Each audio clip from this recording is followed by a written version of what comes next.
Enzo, pressure imepanda imekubwa. Mama, pressure tena?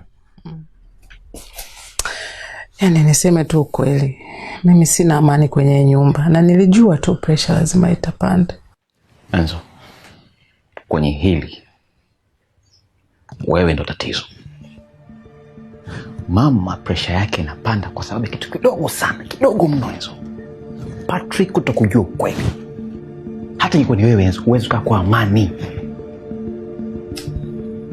Davis, nafikiri wewe unanielewa mwanangu. Mama, mimi nakuelewa. Na huyo asubuhi mimi nimezungumza naye. Ujumbe wako ulionipa mimi nimemwambia huyo.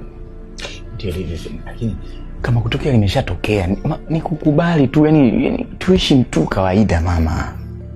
Enzo, hebu jaribu kuvaa viatu vyangu uone ni jinsi gani vinavyobana. Hawezi kuvaa viatu vyako mama huyo. Hawezi. Anyways, mama sikiliza. Mimi nikuombe kitu. Hii sio sawa. Kwa cha kufanya, mamangu, hebu kuwa na amani. Kuwa na amani ili hii pressure izidi kuwa sawa. Sababu pressure kupanda hivi sasa fikiri tutafanya kitu gani?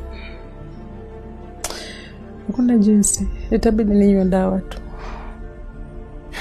Sasa hayo ndo maneno. Ni mama naomba